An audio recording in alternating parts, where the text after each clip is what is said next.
Okay, so in this video I wanted to just talk about autism and anger. Now, generally I'm a very calm person, but I do go very black and white, so I can't remember the last time I actually lost my temper, and half the time when I say, oh, I've lost my temper, or I've got angry, or whatever kind of words I use, normally it's angry with myself nowadays. But going back to when I was younger, there would be situations that would trigger me to get very angry very quickly. And I would also generally calm down quite quickly as well, given the right conditions. So I wanted to make this video because anger is something that a lot of parents observe within their autistic children. And they often say to me, this anger seems to come out of nowhere. There seems to be no trigger for it. My child just suddenly explodes with anger. And I know that that technically isn't true. There's always going to be a trigger. It just means that perhaps it hasn't been recognised at what the trigger is. So I just want to explain a bit about some of what might cause anger within autistic children and autistic adults, and some of what can be done to help calm anger or prevent anger. So part of it is about viewing why someone's getting angry from a kind of primal perspective. So we have a fight or flight response, and it's a very primitive response just to protect you as a being. And what you do is it's a fight, flight, freeze response. So the fight part is anger, the flight part is anxiety, is get yourself out of there, and the freeze part is perhaps you can't see a way of escaping, you can't figure out a way of fighting, or the situation is just so overwhelming that you go into freeze mode. So although I'm talking about anger here, if you're watching this, you might be thinking, that explains why my son, daughter, friend, or yourself enters that state, if it's the anxiety or the freezing. So for me personally, if I was in a situation that could cause me fight, flight, freeze response, I would prefer ideally to run away. And this is kind of what you find, that most people's default setting, because it's the one that saves your life the easiest, is to run away. The second option is, if you can fight, then you fight so that you can run away. The difficulty is sometimes people become angry and then they get fixated in that anger and they just keep going with the anger because the object of the anger is perhaps still there. So say they're angry with the person's still there, so they carry out that anger and they continue to carry the anger out. When you look at the autistic person's behaviour through the fight, flight, freeze response, suddenly a lot can make sense. So you've got to think that autistic people frequently get sensory overwhelm. They find lights too bright, sounds too noisy, movement can become too overwhelming and chaotic and too much to handle. Too much information can be coming in that can then make them the autistic person want to close down or want to somehow escape it. So you have to think about it in those terms. It's not about naughty behaviour. It's not that. I'll give an example.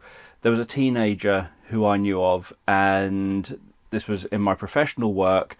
He had agreed with myself and other professionals and with the school that if he felt overwhelmed and he felt like he was going to get really anxious or angry or anything, he could leave the classroom, he can go and sit outside the headmaster's office and calm down and get on with some work outside the office. He had a teacher who, it was in an art lesson, who said, no, you do as I tell you, you're not leaving the lesson. And he was getting more and more worked up and he really wanted to leave. He said, no, I've agreed, I can leave the lesson, I can go to sit outside the headmaster's office. And the teacher kept saying, no, you do as I tell you, you don't just get to walk out of class. And this was something that was agreed, and yet this teacher kept saying, no, it's not going to happen. So he said, I'm going. And so he stormed out the class, and the teacher followed after him and then cornered him on a balcony. So the school had some big balconies, cornered him on a balcony and stood in his way, stood with him against the rail, and the balcony's a big drop the other behind him, and the teacher got in the way and blocked him and wouldn't let him past.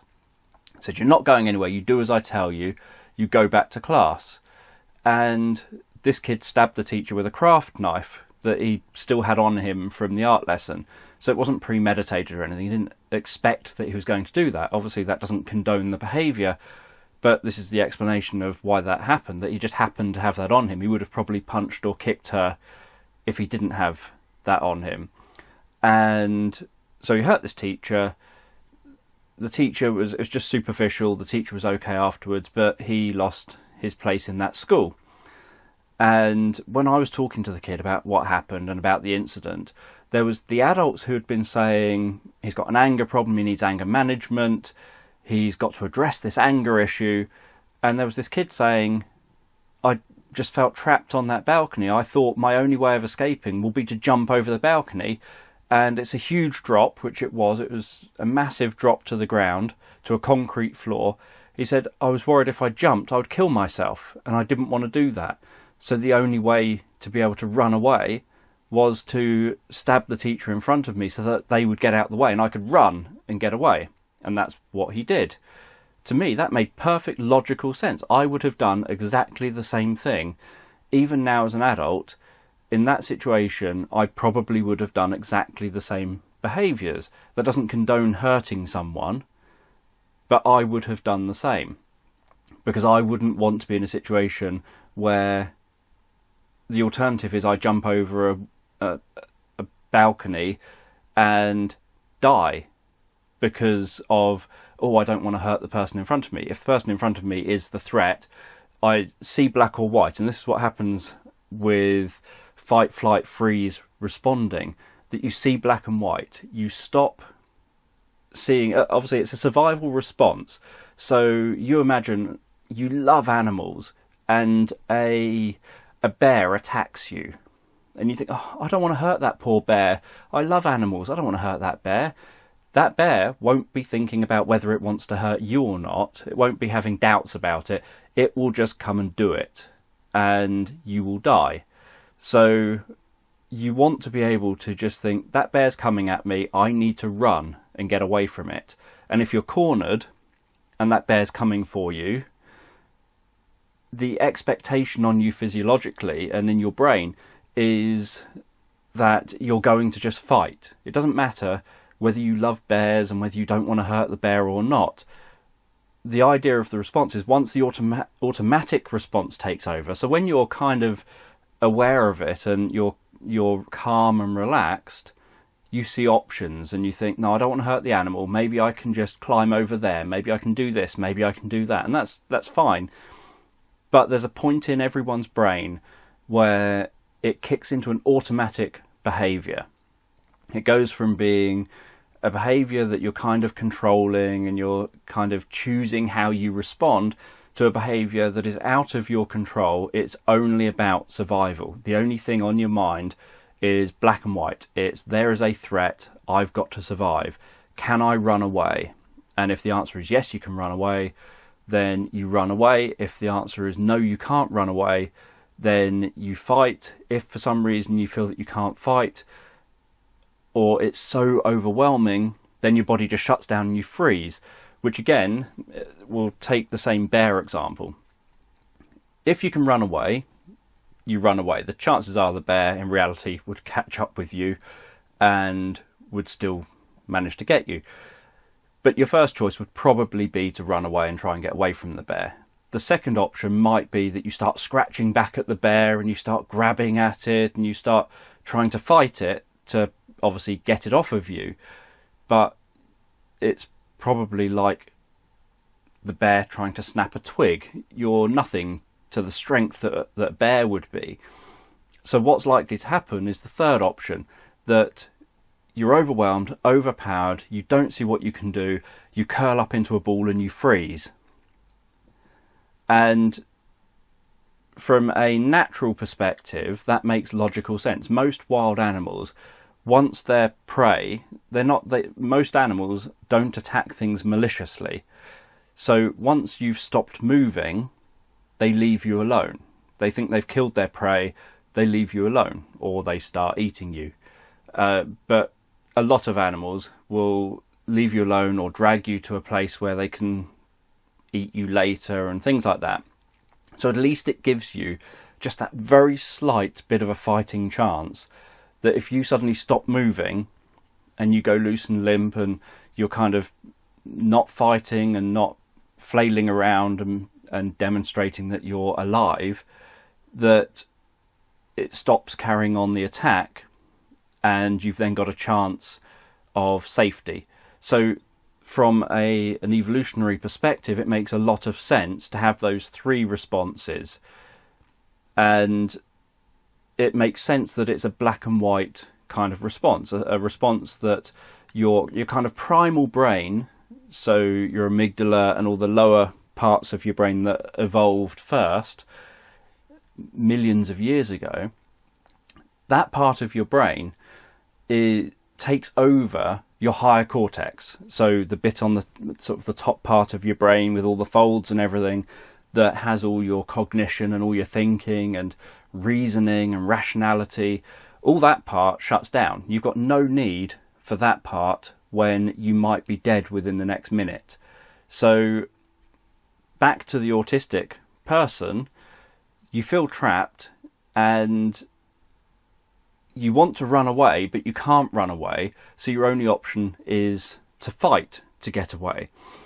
And the sort of things that can trigger, it's stuff triggering a feeling like you're being attacked or threatened in some way.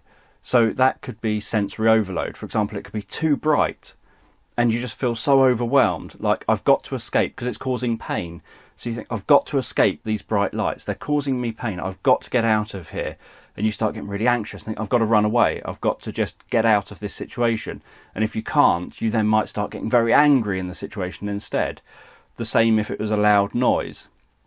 That there's a loud noise or some kind of, say, a certain pitch of noise might be the thing.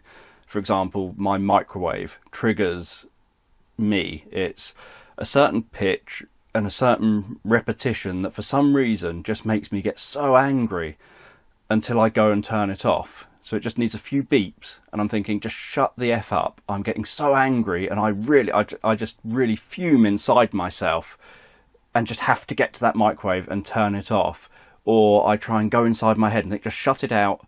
I'm busy. I can't get to it right now. It's only going to go for 60 seconds or something.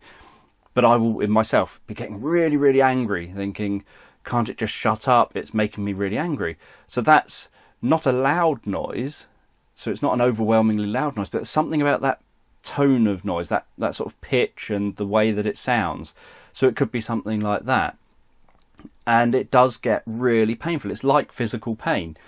That's kind of the experience. So you'll get, say, an autistic person might suddenly be covering their ears and in agony, or covering their eyes because of how bright something is, or if there's lots of people running around everywhere and lots of movement and chaos going on and nothing seems organised, and you're out in a high street or something and there's people dashing around all over the place. And the same with physical contact. So some people might be triggered by physical contact, which will feel like pain. It will genuinely feel like they're experiencing pain, even though it's kind of just a psychological thing, that they're so sensitive to the touch, or say tight clothing or anything like that. So there's lots and lots of triggers, but all these triggers are perceived to the being, to the autistic person as a whole being, like threats. And so that's what ends up happening, that you experience all this like threats to you, and you just want to get away, you want to escape that threat, and you'll run away if you can, you'll freeze if there's nothing you feel you can do, or you might just curl up in a ball, you might go inside your head, totally shut out from the world around you, or you'll fight to give yourself a chance to get away. And if, say it was with a parent, if the parent keeps following you and trying to calm you down, or whatever it happens to be, you're going to carry on being angry to them because the threat is carrying on following you around the house or wherever you are. And so, as I say, I'm generally someone who has been very calm. I'm someone who will walk away, go to the middle of nowhere and calm myself down and just kind of put myself in a little bubble. But there would be times, so for example, if anyone tried to give me the bumps at school, where the kids all come and grab you and they throw you in the air for your birthday or something and say 1, 2, 3, 4, I would always hate the thought of that happening to me. And so I've got like a perimeter, and ever since being a child I've had this in my mind of a perimeter around me that's perhaps just over arm's reach. As if anything comes within that circle that is a threat to me, then I will eliminate that threat. I'll neutralise the threat. And so in school, if anyone ever tried to give me the bumps, as soon as someone's close enough to be grabbing hold of me, I would do joint locks, I would slam people into the ground, twisting their arm up behind their back, making sure that I cause them as much pain as I can. I try to cause as little harm as I can, but as much pain as I can, if that makes sense. So that because I'm trying to neutralise the threat. And so my first course of action has always been try not to cause harm to any being, any living creature. And so what would happen is an arm would say come close to me to grab me. I might grab that arm, have the person pinned to the ground, twisting their arm and causing them a lot of pain, and they would generally then want me to get off them, and then when I get off them they would run away and think, oh, I'm not going near him, he's crazy. And that would work for me. So I try not to cause serious harm, just pain to stop the person. But if I needed to, I have no problem, and as a teenager I'd have no problem breaking someone's arm, breaking someone's leg, doing whatever neutralises that threat. I see black and white, and all I'm thinking is neutralise the threat, don't let me be in that situation. So if I can run away, and I was a very good runner as a teenager, so if I could run away I would always choose the running away option. So if someone went to grab me and said, let's give Dan the bumps, I would sprint like crazy and I would keep running until no one is following me anymore. Because people would just think, oh, this isn't worth it. And they would slow down and then stop, and I just wouldn't go back to them. I'd think, I'm not going back to you because you might try and give me the bumps again. So I'd just sprint like crazy and keep running until I'm so far away that they're not a threat to me. But if I was cornered, then I would cause as much pain as I could to the person so that they stop doing what they're doing. And if I didn't know, like didn't just instinctively have some way of causing a lot, I did judo and different martial arts as a teenager, so I'd kind of instinctively be able to do things that would cause pain without causing significant harm. But if I couldn't do that, I wouldn't care if I caused harm. I wouldn't think of any consequences. And this is the thing with when people say, oh, Charlie has got this anger problem. They just keep on punching and kicking and scratching at people and biting people, when actually they don't have an anger problem. They've got a natural fight or flight response. What you want to do is look at, and people will say, and it comes out of nowhere, nothing triggered it. But you want to look at what's going on for that person around the time that it happened.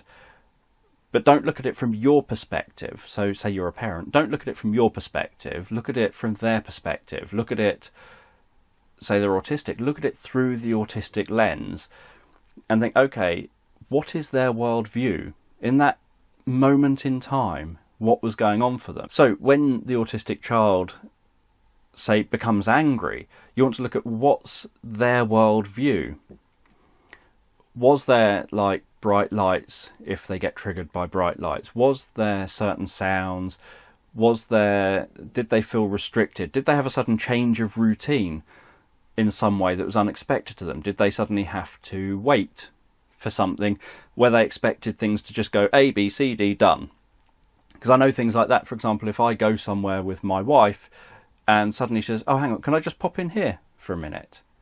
Now, sometimes I can handle that. Other times it's, but we've said we're going to there, to there, to there, and then we're done. Oh, yeah, but I really want to go in here. But we didn't say we're doing that. We said we're going from A to B to C, and then we're done. Yes, but I want to go in here. And then I get really stroppy. And, you know, I'm a grown-up, and so I just stand outside the shop, and in my head I'm thinking, right, I've got to deal with this. I've got to calm myself down. This is my reaction to this situation. My wife hasn't done anything wrong. She's literally, we're just out together. She's just going in another shop. Where's the problem? And so I have little strategies I use, and I do things like I say, right, I'm going to go to a cafe. I'll sit in the cafe. When you're done going every single place you want to go to, then come and find me. And I make sure that's very, very clear. So I have strategies to try to make sure that I can avoid things that make me get really angry or really anxious or unable to cope, or suddenly freeze and just shut down and go quiet and sit down somewhere and not move, and all these kind of things that make life quite difficult. I try and find solutions for. But with, say, a teenager or a young child who's autistic, they might not have learned all these kind of skills that you can teach them as a parent, or a school can help to teach them as well, or a therapist. They might not have learnt those skills. So they might literally just kick off and get really angry because you've suddenly said, oh, we just need to pull into the petrol station. And there was no mention of the petrol station earlier, and now there's sudden going to the petrol station. Or we've just got to pop into this shop. Or suddenly everyone at the checkout has come to a standstill because there's not enough checkout people. And so all of a sudden you're not just smoothly going through, you're in this situation where there's lots of people around and you feel very crowded and suddenly feel very trapped and overwhelmed. So there's all different situations that, for every single individual, that can trigger that kind of anger or fight or flight. And it's about recognizing it from within the world of the child. So a bit like with the teenager who stabbed the teacher. If the teacher had known, right, this child hates feeling, no one likes feeling trapped, but this child doesn't want to feel trapped. That's a natural reaction to being trapped, is to fight to get yourself out from being trapped. The teacher would have hopefully let the child go to the headmaster's office, sit outside the headmaster's office, and just work there. If they hadn't thought about it that soon, and there was lots of times the teacher could have done something different. If when the teacher stopped them on the balcony, the child is saying, let me go, let me get away from here.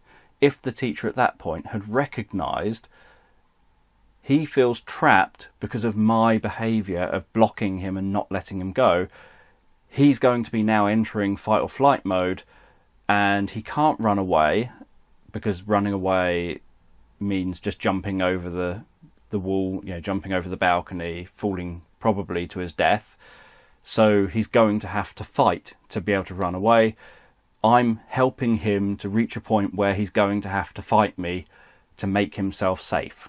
So the teacher at that point, being able to analyse the situation, should have then said, I'm going to have to just move and say, okay, you can go to the headmaster's office, or I will walk you to the headmaster's office, or any kind of solution that allowed him no longer to be trapped.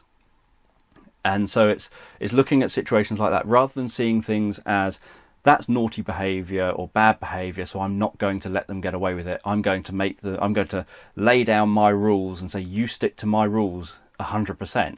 So it's not about condoning stuff, though. I worked with a teenager who was told on the phone that he was autistic, and he was told on the phone by his mum that his nan had died, and he was allowed to talk on the phone. His mum, it was in a children's home, his mum had phoned up. She said, oh, can I talk to so-and-so? We said, yes, okay. We had no reason to say no. She then spoke to him, said, your nan's died, and then hung up on him. And as a teenager who's autistic, he just suddenly saw black and white. I've got to get to my nan. I've got to check and see if she's actually dead or if she's alive. I've got to go now. And he instantly became very angry initially and smashed up some doors and some other bits and pieces in the children's home, and then did a runner and went off and sort of disappeared, and we had to call the police. And the consequences for him were he had to pay towards the fixing the door.